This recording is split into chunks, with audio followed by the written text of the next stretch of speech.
Welcome to Romance Tales by Mandy. Don't forget to subscribe and turn on notifications so you never miss a story. Now, sit back, relax, and let's begin.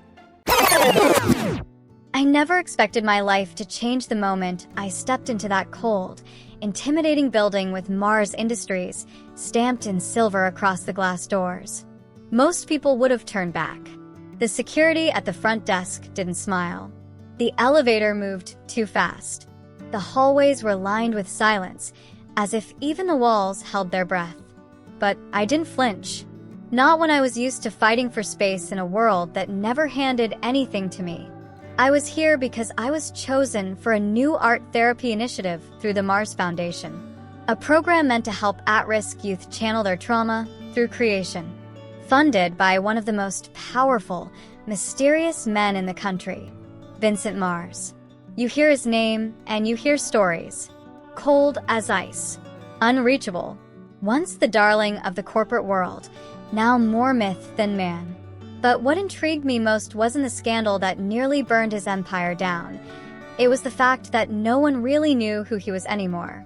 And I've always been drawn to things that hide in shadows. I was setting up my supplies in the foundation studio, paintbrushes, blank canvases, soft lighting, when I felt it. That stillness. Like the air shifted. I didn't hear him come in. I just knew someone was watching me. I turned. He stood there in a dark tailored suit, no tie, shirt collar open, revealing a glimpse of skin that made my eyes pause, just for a second. He wasn't what I expected. He wasn't trying to be anything, which somehow made him everything. Lily Anderson, He said, as if tasting my name for the first time. His voice was deep, rough like he hadn't used it in days. Yes, I replied, not moving. He walked toward me, deliberate, slow. Eyes the color of storm clouds locked on mine, reading, measuring. you're the artist. He stated, not a question. I am. I straightened my spine. You're the billionaire who hates people. His mouth twitched. Not a smile. God, no. But something darker. You should be careful. People don't talk to me like that. He murmured. Maybe that's your problem, I said softly. And just like that, something passed between us. A current. It hit low in my stomach and curled heat around my spine. He took one more step, so close I could smell his cologne. Expensive. Subtle. Devastating. Why did you accept this project? He asked. Because people deserve healing. Even the ones who pretend they don't need it. His jaw tightened. Something flickered in his eyes. For a moment, I thought he might say something real. But then... This isn't about you, Ms. Anderson. Do your job. Don't try to understand me. He said coldly. He turned and walked away, his presence leaving like a wave pulling back from shore, and I just stood there, heart pounding, fists clenched, cheeks flushed. No, this wasn't about me. But I just looked into the eyes of a man who hadn't been touched in a long time, and I had the sudden, dangerous urge to touch him. I've built my life like a fortress, stone by stone, rule by rule. No weakness, no vulnerability, no unnecessary human connection. But then she walked in, Lily Anderson. She didn't flinch when I entered the studio, didn't bat her lashes, didn't giggle nervously or scramble to impress me like everyone else always does. She just looked at me, straight in the eye, calm, steady, and I hated it, because that kind of gaze, centered, unafraid, it sees things. It sees through things. I watched her pretending not to notice me, her hands sliding across stretched canvas, fingers smudged with cobalt blue. There was something sensual about the way she moved, like she poured parts of herself into everything she touched. Her clothes weren't flashy, loose jeans, paint-stained shirt, but she wore them like armor, like she didn't give a damn what anyone thought, including me, especially me, and yet I couldn't stop watching her. Most people either fear me or want something from me. Power, money, access. Lily wanted none of that. And when I asked her why she took the job, she didn't give me the polished answer I expected. She said, because people deserve healing, even the ones who pretend they don't need it. The words hit harder than I let on. She stood there, daring me to feel something. And for one reckless second, I did. That mouth, sharp and full and soft all at once, said everything I never wanted to hear. And when I stepped closer, close enough to see the gold flecks in her eyes, the air between us tightened, warmed, shifted into something dangerous. I want to touch her. I never want to touch people. But with her, it wasn't about sex. Not just. It was about pull. A magnetic force I didn't understand and didn't want to. So I did what I do best. I shut it down. Do your job, I told her, my voice colder than I felt. Don't try to understand me. Her chin lifted just slightly, lips parting in defiance. No fear, no apology. And fuck, something inside me cracked. She doesn't know the kind of man I am. But part of me wonders, if she did, would she still look at me like that? It started with the smallest things. A shadow crossing his face when he thought no one was looking. The way his hand lingered for just a second too long when he passed me a folder. The quiet way he said my name like it tasted different in his mouth. Vincent Mars was a storm wrapped in control. Cold suits, colder stares. But after weeks working inside his orbit, I was starting to see the cracks. Not big, not obvious. But they were there, just beneath the surface. Like yesterday, when he walked into the studio and didn't say a word. He just watched the kids paint. One of them, Jordan, spilled blue all over his own hands and froze, expecting someone to yell. I opened my mouth to help, but Vincent knelt beside him. Gently. He didn't scold, didn't bark orders. He just said, Messy hands mean you're doing it right. That moment, it wasn't just unexpected. It was disarming. And then there was today. I was adjusting one of the canvases on the wall. He stepped behind me so quietly, I didn't even notice until I turned, and my hand brushed his chest. I should have stepped away, but I didn't. Neither did he. For a breathless second, we just stood there. Close. Too close. His body heat soaked into me, and I swear he didn't breathe. I looked up and caught his eyes, darker than I'd ever seen them, locked on my mouth like it held answers to questions he wasn't ready to ask. My skin tingled. My pulse jumped. I told myself to move. I told myself it was just proximity, nothing more. But it wasn't. It was tension, and heat, and a slow-burning ache that curled between my legs and whispered, what if? He pulled away first, but not before his fingers brushed mine. Just barely. A whisper of contact, as if he was testing how it would feel to touch me for real. And damn it, I wanted him to. I know I shouldn't. He's my boss. He's emotionally barricaded, likely broken, and hiding behind so many walls he can't see daylight. But there's something about the way he looks at me now. Like I'm not just another person in his world, but a threat, a temptation. And maybe that's what scares me most. Because I'm starting to realize I want to be his weakness.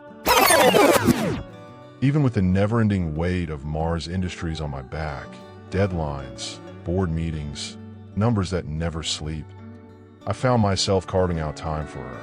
Always her. Lily. I told myself it was about the foundation, about making sure the company's name stayed clean, charitable, redeemable. But that was a lie I stopped believing weeks ago. The truth? I like watching her. Not in the way a man watches a woman he's attracted to.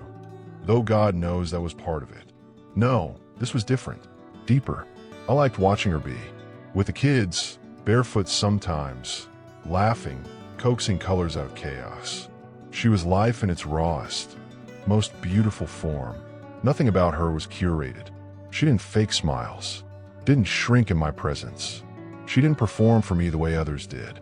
She was just real, and real is dangerous, because I started craving it. Craving her. The gala had drained me. It always did. The hollow praise, the careful words, the performance.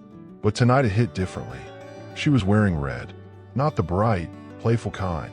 No, it was deep, like blood or wine, dangerous. The kind of red that makes you forget your name if you stare too long. Lily had no idea what that dress did to me.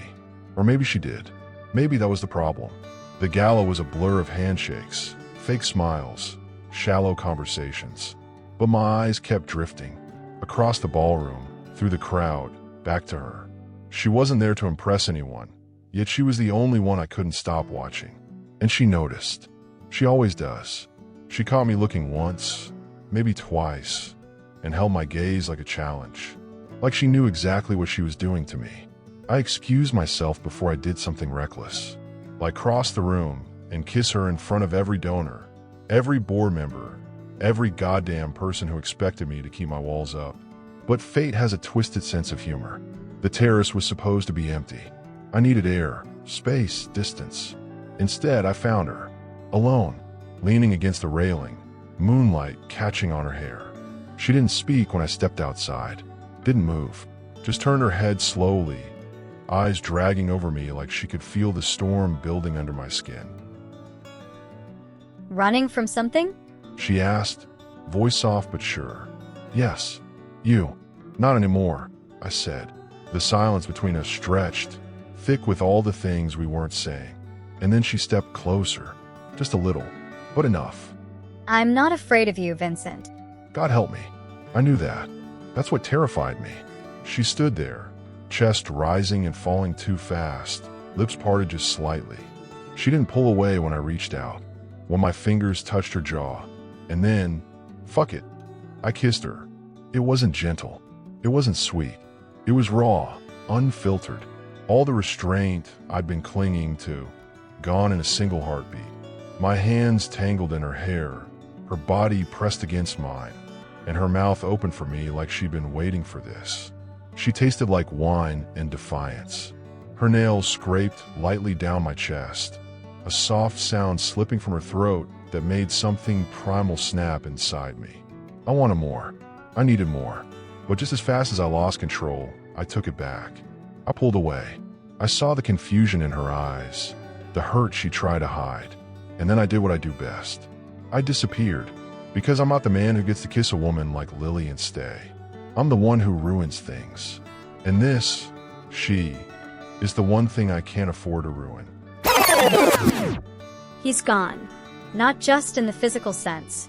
Vincent Mars knows how to disappear with terrifying precision. No calls. No accidental run-ins. Not even the occasional quiet appearance in the art room, like before. The man who kissed me like he was drowning, like I was his last breath, now acts like I don't exist. And I try. God, I try to act like it doesn't bother me. I bury myself in the project, pour my soul into these murals, into the laughter of the kids, into anything that keeps me from remembering the way his mouth felt on mine. But it's there, still burning on my lips, like a ghost I can't shake. He kissed me like a man possessed, and then vanished like it meant nothing. Except, I know it meant something. I felt it. That kiss wasn't just about lust or proximity, or the thrill of forbidden moments on a terrace. It was fear, pain, desire laced with something deeper, damage. There's something broken in him, and whatever it is, he's determined to bury it so deep no one ever finds it. I see it in the way his name disappears from the foundation schedule. I see it in the silence he wraps himself in like armor. And still, part of me waits.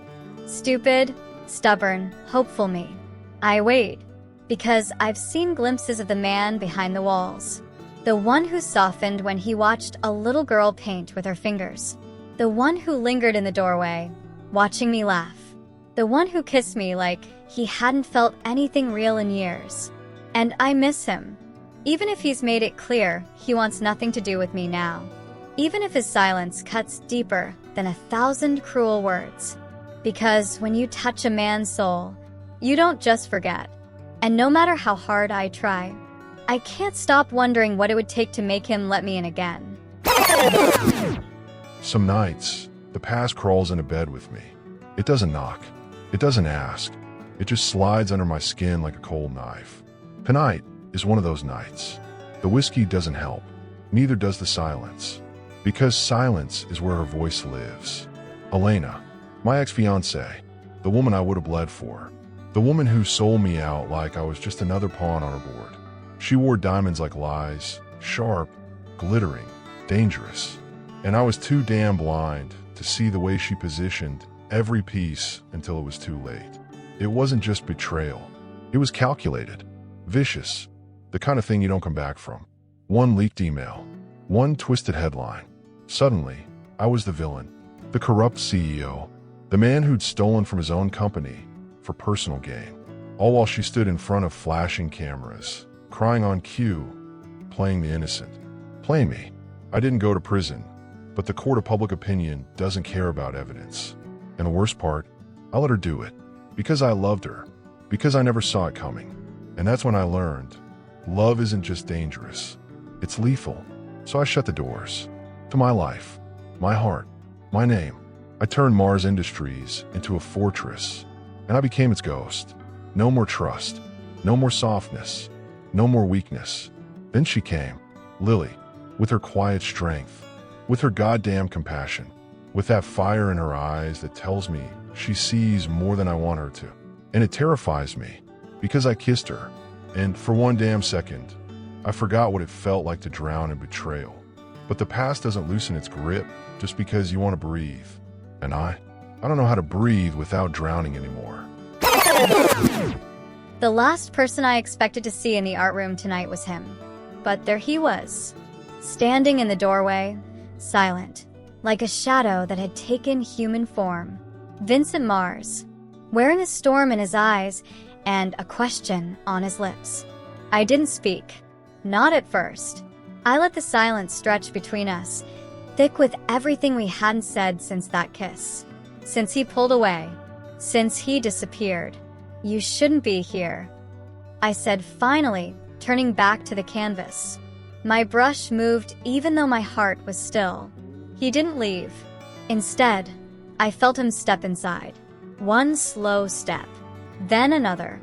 Neither should you. Not after everything I've done, He said softly. My fingers tightened around the brush. You didn't do anything to me, Vincent. You just ran. And that didn't hurt you? He asked. I turned, looked at him. Really looked. He was exhausted. Edges sharper than usual. Eyes rimmed with a kind of sleeplessness that doesn't come from work. That kind of tired only comes from fighting yourself. You don't get to ask me that, I said. Not after ignoring me for weeks. He walked closer. Slow. Careful. Like I was something sacred or dangerous. I thought if I stayed away, it would fade. And did it? I asked, my voice breaking just a little. He shook his head. And then he was there. Close enough to touch. Close enough to feel the heat that pulsed between us like a living thing. You make me forget, and I hate how much I want that. He whispered, eyes on my lips. Before I could answer, he reached out and brushed a streak of blue paint from my cheek. His thumb lingered. My breath caught. The world slowed. His hand slid to my jaw, his fingers threading into my hair. And I let him. God help me, I let him. Our mouths collided like gravity had been waiting for us to give in. Not wild this time. Not frantic. This time it was slow. Hot. Intentional. Every movement was deliberate. A confession in the dark. A secret finally spoken through skin and lips and trembling fingers. His hands roamed my back, pulling me closer until I could feel every line of him pressed against me. And I melted, right there between paint and canvas and too many unsaid things. There was no hiding in that kiss. No control. Just surrender. And maybe I should have stopped. Maybe I should have reminded myself of all the reasons this was a mistake. But his mouth was on my neck, and his breath was shaky, and his voice was a rasp against my skin when he said my name like it meant something. Like I meant something. And suddenly, nothing else mattered. I don't know how we made it to the small couch tucked in the corner of the studio. Maybe we didn't even walk. Maybe we floated. Or maybe we fell. Hard. He kissed me like he was starving, but it wasn't just hunger. It was something deeper. Lonelier. Desperate. Like he'd been holding his breath for years and only just now remembered how to breathe. Vincent's hands were firm, but reverent. He touched me like He wasn't sure I was real. Like any second, I'd disappear. And I let him see it all. Every shiver, every gasp, every part of me that had been waiting for this without even knowing. Lily. He murmured against my skin. And God, the way he said my name, it wasn't just a sound. It was a prayer. I felt his guard slipping, inch by inch. Every time his fingers traced the curve of my waist.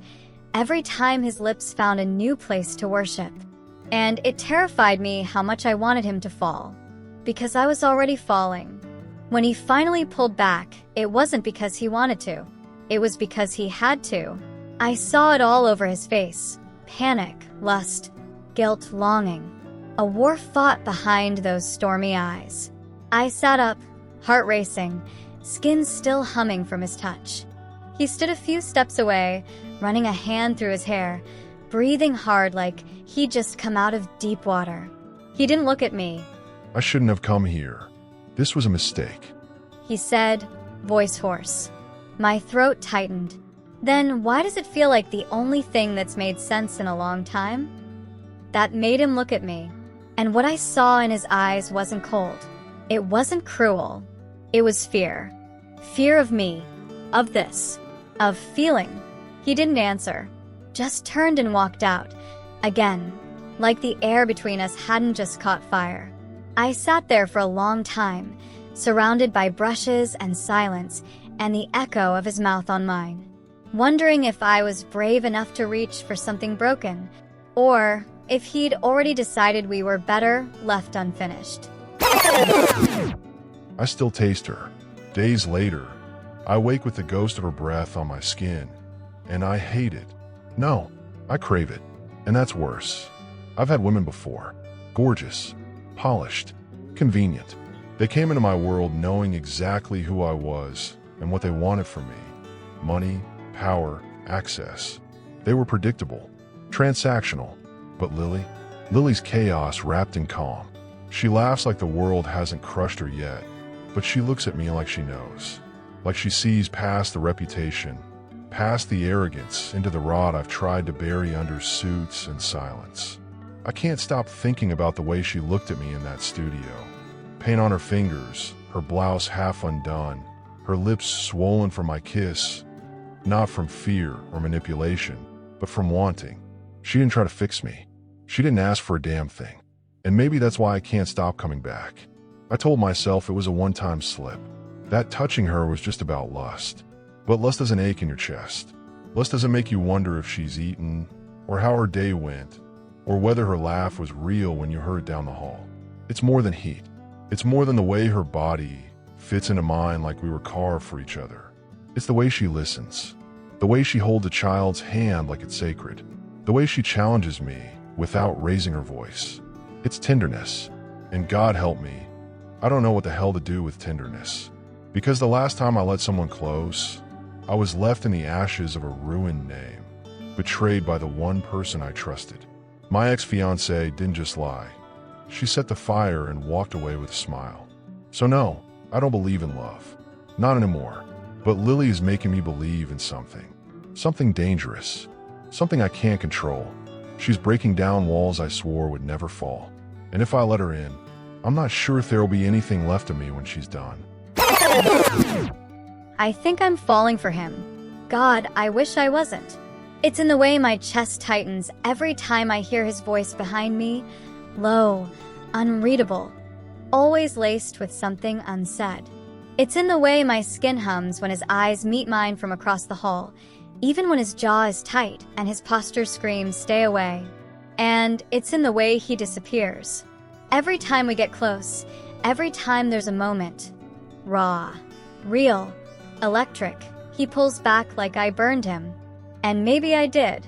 Maybe that's what happens when someone like me touches someone so guarded, so haunted. He kissed me like he needed me. He held me like he was drowning. But the next day, he looked right through me. And yet he keeps coming back. 1 minute, he's checking in on the art room, hands in his pockets like he is nowhere else he wants to be. The next, he's ice. Distant. Cold as the marble floors of his goddamn office. I know there's pain inside him. A scar so deep it doesn't bleed anymore. I see it in the flicker behind his eyes when I laugh. I feel it in the way he touches me, like I'm a secret, a sin, and a lifeline all at once. But I can't be his emotional crutch. I won't be the woman waiting around for a man who only lets me in when it's convenient for him.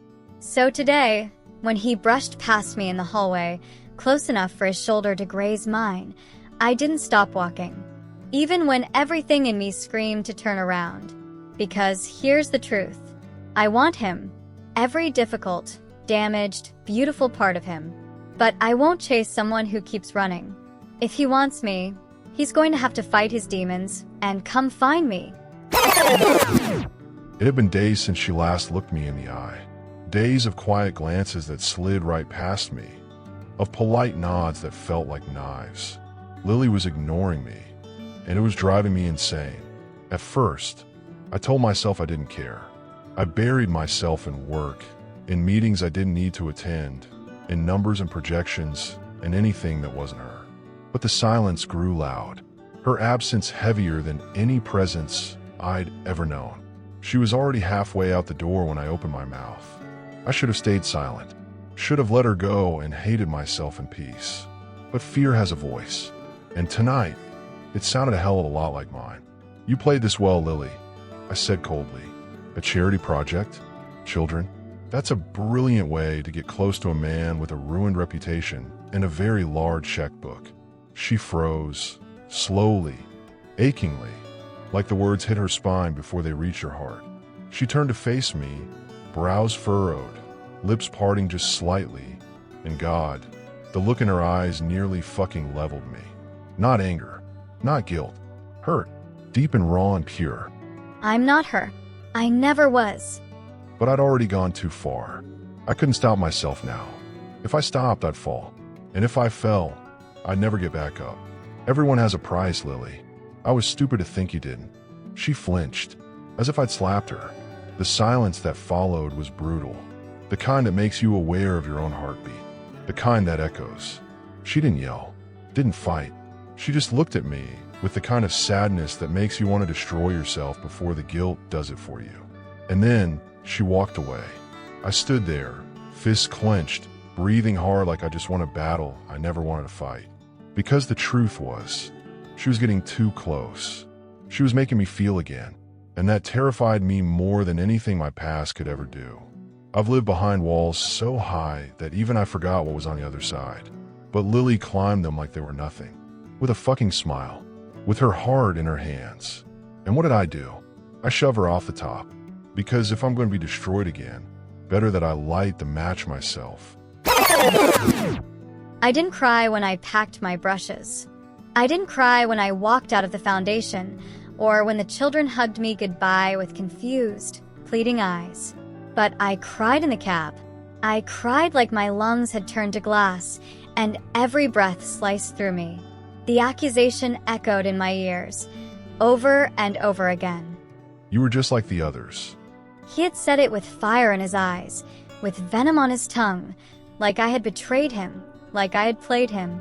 As if everything we'd shared, every stolen glance, every touch, every night of lingering tension and aching silence meant nothing. As if I had only ever wanted him for what he could give me. The part that hurt most? That I loved him. I hadn't admitted it, not even to myself. Not until he ripped it from me with those words, with that look in his eyes like I was a stain on his past he couldn't scrub clean. I tried to hate him.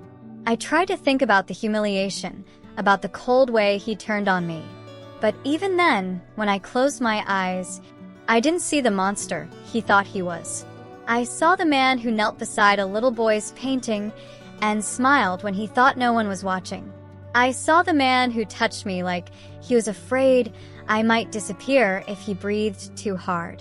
I rented a tiny studio across the city. Brick walls, no heat, a creaky window that let in too much wind and too many thoughts. I didn't paint for days. Then one night I picked up the brush, and without even thinking, my hand moved his jawline, the slope of his shoulders, the shadows in his eyes. I hated myself for remembering. And yet I couldn't stop. Because the truth was simple, cruel, and heavy in my chest. I loved a man who would never let himself be loved. And it was breaking me. I used to think silence was safety, that keeping people out meant I couldn't be hurt. But silence, it's a different kind of violence. Slow, precise. It eats from the inside out. The day Lily left, she didn't slam the door. She didn't shout. She didn't cry. That was the part that gutted me. She just disappeared, like she'd never been here. Except she had. She was everywhere. In the coffee cups still stacked beside the machine because she hated the taste of espresso. In the corner of the foundation where she kept a chipped mug full of paintbrushes. In my goddamn chest, clawing at whatever was left of my heart. I kept telling myself I was right, that she would have hurt me, that she wanted something. But I knew. She didn't want my name. She didn't want my money. She wanted me, and I burned her for it. The nights are worst. The bed feels like a battlefield. I lie there, replaying it all. Her smile, the way her fingers would brush mine without meaning to, the way she looked at me like I wasn't broken. And I said nothing. I said nothing when I should have told her she made me feel like a man again. Not a ghost. Not a scandal. Not a headline. I should have told her I remember the way she smelled after painting all day. Citrus and turpentine, and something wild underneath. I should have told her I saw her hands tremble when she was angry, that I noticed she hummed when she was nervous, and that sometimes, when I caught her staring out the window, I wanted to ask her what she was dreaming about. But I didn't.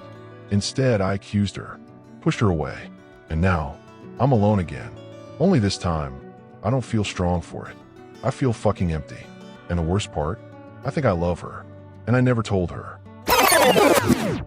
There's paint on my palms again. It stains the lines of my fingers, seeps under my nails. I don't even try to scrub it off anymore. It's become part of me. Like the ache, like the memory of him. Months have passed. Seasons shifted without asking me how I felt about it.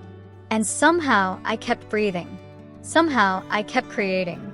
Tonight, my art is no longer hidden in a dusty corner of the foundation or stashed behind half-finished lesson plans. Tonight, it hangs on white gallery walls under golden lights, on full display. Tonight, I show the world what I've been too afraid to say out loud. The collection is called Reverberations, because pain echoes, because love does too. People walk around sipping champagne, tilting their heads at canvases that scream louder than any voice I've ever used. Some murmur words like bold, or raw, or haunting. They have no idea. They don't know that the series of red strokes on linen is the night he kissed me like he hated himself for it.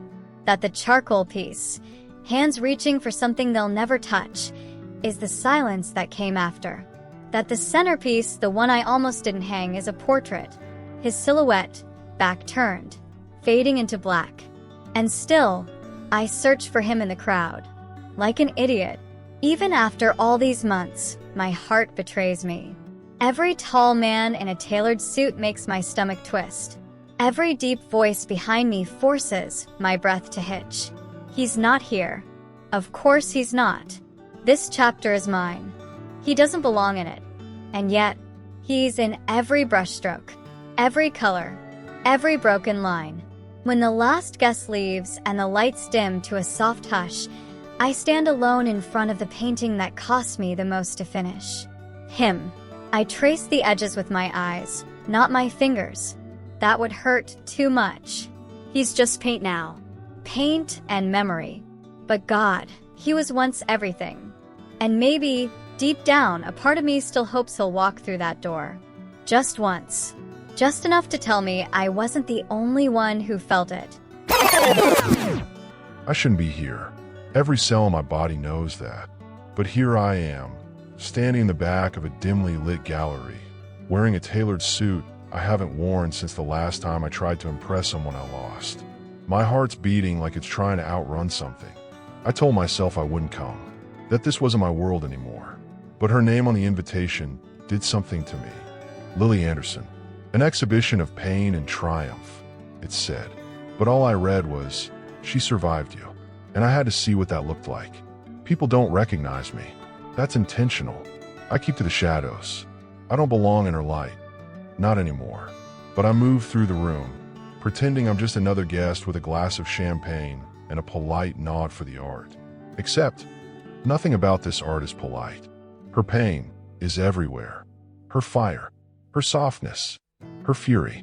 It's on the canvases, bleeding through every stroke. She painted like she was trying to tear something out of herself. Or maybe someone. Me. Then I see it. The centerpiece. And my world stops. It's me. But not me. Not the man the papers wrote about. Not the version I crafted behind expensive suits and cold stares. It's raw, bare, naked, not in body, but in soul. My back arched in tension, shoulders tight, jaw clenched, but my eyes. God, my eyes. They're looking right at her. I don't remember sitting down, but suddenly I'm in one of those minimalist chairs meant more for aesthetics than comfort. My palms are slick. My throat's a fist. She saw me. Not the version I showed the world. Not the one I tried to bury under sarcasm and mistrust. She saw me when I didn't want to be seen. And instead of running, she painted me. Not as a monster. Not as a god. As a man. The room blurs around me. Conversations float in and out. A couple walks past and comments on the piece. He looks like he's begging her to stay. One whispers. They have no idea. That's exactly what I was doing. Every time I touched her. Every time I pushed her away. Every time I said too little, too late. And now I'm sitting in a gallery, watching my own soul framed and exposed, while the only woman who ever truly touched it is nowhere in sight. I don't know where she is, but I know one thing. I'm not leaving this city without finding her. And this time, I won't let her walk away.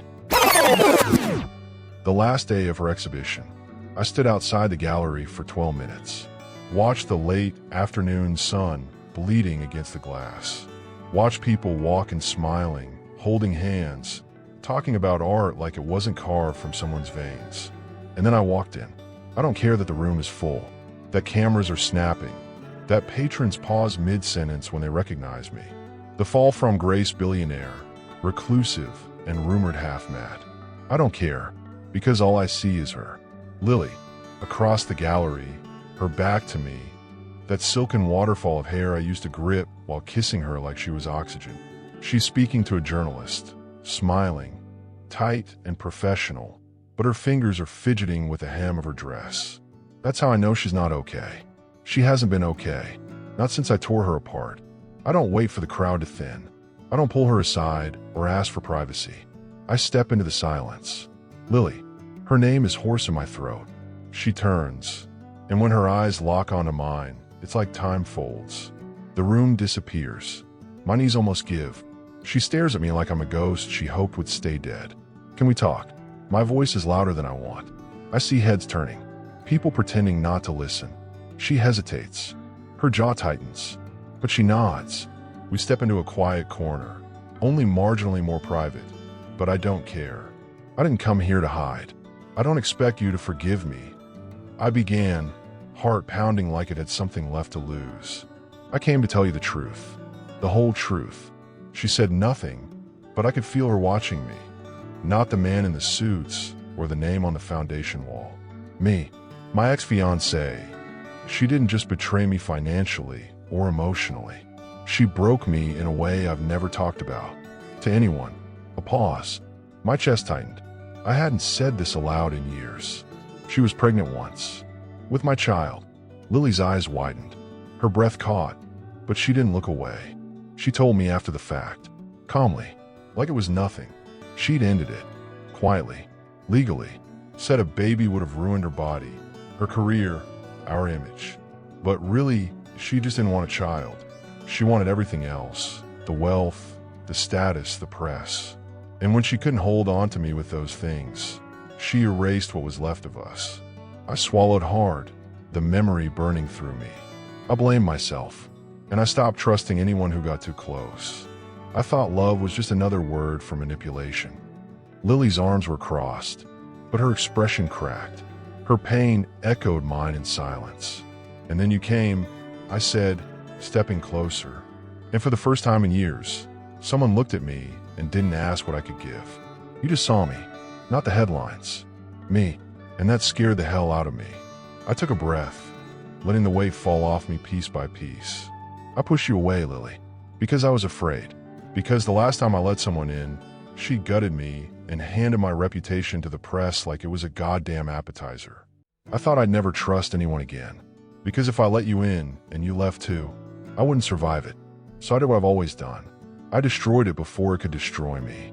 I reached out, gently, giving her every second to move away. She didn't. I saw the portrait. I whispered. You painted me raw, vulnerable, as if I was still human underneath all the ruin. And if that version of me exists in your eyes, then I'm ready to fight for him. She trembled, tears barely held back. I don't want a second chance, I said, voice breaking. I want a chance, the one that makes life worth waking up to. I want you, only you. She finally let out a breath. Her lips parted. Her hand reached for mine, slow, unsure but there. Say it again. The door closed behind us with a soft click, but it might as well have been thunder. I stood there in my apartment, arms wrapped around my waist, staring at the man I once loved, still loved, with every fractured, fragile piece of me. Vincent stood just a few feet away, his hands clenched at his sides like he didn't know what to do with them, like he was scared to touch me. He should be, because I wasn't the same woman he left behind. You don't get to walk back in and say all those things and expect it to just fix everything, I said, voice low but shaking. My throat tightened, heat pricking at the corners of my eyes. Do you know what it did to me when you accused me like that? He flinched. Good. Let it hurt. Do you know how many nights I stayed awake asking myself what the hell I did wrong? What I could have said to make you see me? I kept going because if I didn't, I'd break. You were everything to me, and you crushed it, like it was nothing. She whispered, her voice like dusk. I took her hand in both of mine. You're the only life that makes sense. I know, Lily, I know. And if I could take it back. You can't. And just like that, the tears came. Sharp, relentless. I turned away, wiping them fast, furious. But then I felt him. His hands warm, hesitant on my shoulders. He didn't pull me, didn't force anything. He just stood behind me, breathing as if the air between us might collapse at any second. I don't want to fix it. I want to earn it. Every inch of your forgiveness. Every second of your trust. I'll spend the rest of my life doing that, if you'll let me. He said, his voice a raw whisper against my skin. I hated how badly I still wanted him. How even now, when I should scream louder, push harder, my body leaned back into his like it never stopped belonging there. I turned slowly. His eyes found mine. Wrecked. Beautiful. Full of everything I ever wanted to believe in again. And I kissed him. Hard. Desperate. Angry. I kissed him like I was trying to hurt him and heal myself at the same time. My hands tangled in his hair, my breath caught in my throat, and when he groaned low against my lips, everything shattered. He kissed me back like he'd waited years, lifetimes, for this. His hands slid over my waist, then up, brushing my back with reverence and hunger, as if I were something rare. Holy. His. His mouth was on mine again, slower this time, deeper. Like he wasn't just kissing me, he was confessing. His lips moved against mine like prayer. Apology. Promise. My body ached with need, yes, but not just for release. For connection. He undressed me as if I might vanish, his fingers careful, reverent. Each layer peeled away not just fabric, but fear. He kissed my collarbone, my shoulder, the curve of my breast, like he was thanking every inch of skin for letting him come back. I undid his shirt with trembling hands, slid it off his shoulders, and let my fingers roam the landscape of a man who had once been a stranger, then a storm, and now, home.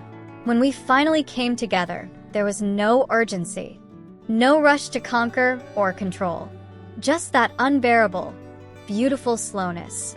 His hands braced on either side of my face as he eased into me, his forehead resting against mine. We both gasped, breath caught somewhere between pain and pleasure. And then he moved.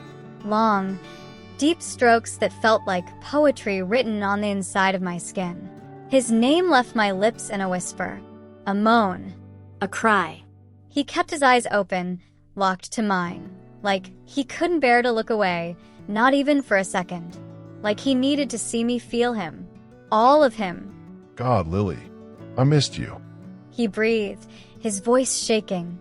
I arched into him, one hand tangled in his hair, the other pressed his chest where I could feel his heartbeat thundering, wild and real and his. I never stopped being yours, I said. That shattered him. His pace faltered, stilled. And then he kissed me again, not desperate, but tender, overwhelmed. His lips moved from my mouth to my jaw, down to my throat, lingering over every place that made me sigh, made me tremble. And when we started again, it was like we were dancing in the ruins of who we used to be, making something new from the wreckage. It wasn't just sex. It was forgiveness. It was love. It was 1,000 broken pieces coming back together. We moved through the night in waves, whispers between kisses, fingers trailing fire, breaths turning into gasps, into soft, open-mouthed moans that only he had ever drawn from me. He knew my body, but tonight, he worshipped my soul. He made love to me like a man who knew he'd lost everything and had been given a second chance to get it right. And I gave myself to him like a woman who no longer feared falling because I finally believed he'd catch me. I wrapped myself around him, heart and body and soul. No defenses, no masks, just him, just me, and the kind of surrender that doesn't break you, it rebuilds you. There was a time when I believed control was everything. That perfection could protect me. That silence was strength. That vulnerability was a weakness meant to be buried deep, never exposed. But now I wake up with Lily's hand resting over my heart and realize that everything I believed before her was a lie I told myself to survive. We start most mornings the same way. Her head on my chest, my fingers in her hair. No suits, no masks, no roles to play. Just us. Sometimes we make love before the sun has a chance to rise. Slow, sleepy, half laughing, half moan-filled intimacy. The kind that doesn't need words because our bodies speak fluently now. And when we finish, tangled into sheets, she traces the lines of my scars, the visible ones and the others I used to keep buried under charm and steel. She's not just beside me anymore. She's with me, everywhere. She came to the Foundation's first board meeting, sat beside me as I announced the expansion into mental health initiatives for men, something I never would have dared before. I looked around that room full of suits and legacy wealth and said, without flinching, that I had once fallen apart, that I had broken, and that it was only because of her that I'd learned to put the pieces back together. I said the word abuse. I said shame. I said forgiveness. I spoke the truth publicly, all of it. And I felt her squeeze my hand under the table when I mentioned the child who never got a chance to exist. The wound I never spoke of. The one I'd blamed myself for. Lily didn't look away. She never does. Afterward, she kissed me in the car like she was proud of me. Like she wanted me. Like she loved me. Not despite my story, but because of it.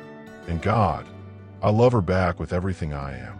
At work, she's still fire and independence. Even if she shows up in my office in my shirt sometimes just to steal my coffee and tease me with that smirk that drives me insane.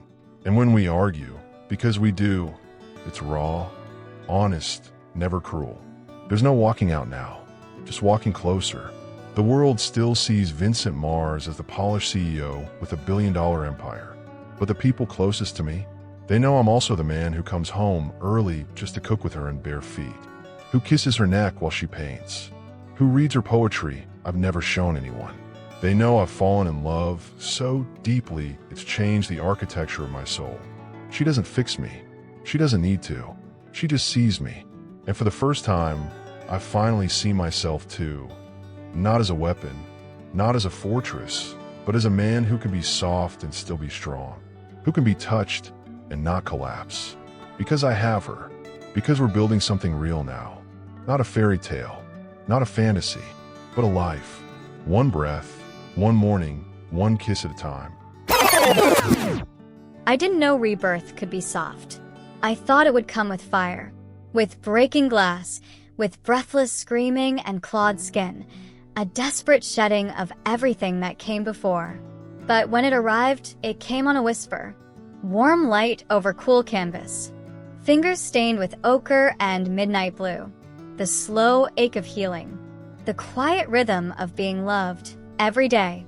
It came in the way Vincent now watches me paint, like it's the holiest thing he's ever seen. It came in the way he touches me at night, slow, reverent, like every inch of me is a prayer answered. A year ago, I thought I'd lost him forever. But love, real love, always finds its way back through the wreckage. If you're brave enough to strip down to nothing and say, "This is me." No mask, no defense. He did that for me. And tonight I get to give something back. The gallery is buzzing, bodies, wine, soft jazz curling through the air like silk. Cameras flash. People crowd around the larger pieces, thick strokes, fierce lines. They whisper about the rawness, the grief, the light that cuts through. But no one notices the small painting tucked into the corner, quiet and easy to miss. It's framed in pale gold. Delicate, simple, a test, a line, 2 pink marks on a pale white strip. A beginning. I feel him before I see him. The way the air shifts when he's near me. Always has. I glance through the crowd, heart thudding beneath my ribs, and there he is. Vincent. God, he's beautiful when he smiles like that. Like he's not haunted anymore. Like the shadows in his chest finally made room for light. He weaves through the people like they aren't even there, eyes never leaving mine. When he reaches me, he doesn't say anything right away. He just slips his hand over mine and looks at the painting. The smallest, simplest one in the room. Is that? He starts, voice breaking. I nod, tears already slipping free. You're going to be a father. His breath catches, and for a moment, we're suspended, floating somewhere between the past and everything we never thought we deserve. Then he laughs, that low, rough sound that only ever comes when he's truly happy. He pulls me close, presses his lips to my temple, my cheek, my mouth. And in that kiss, I feel it all. The girl I used to be, hungry, wounded, afraid.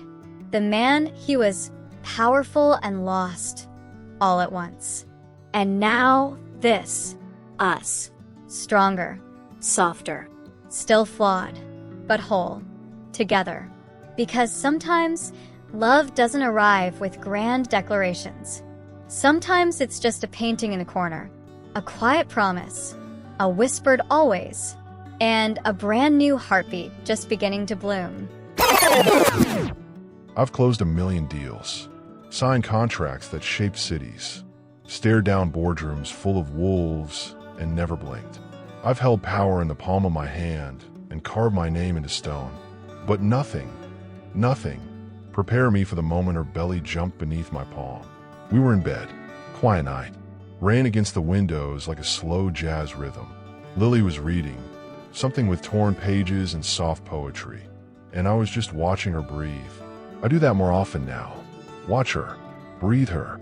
She shifted, winced just slightly, and took my hand, placed it low on her stomach, under the hem of my old shirt she insisted on wearing to bed. And then, a flutter, like a bird's wing. Then again, stronger this time, direct, undeniable. He kicked, or she, I don't know, I don't care. It was her child. I just stared at her, stunned, hollowed out and full all at once. And Lily, she smiled. Your kid's got opinions already. I laughed. The kind of laugh I used to think wasn't made for men like me.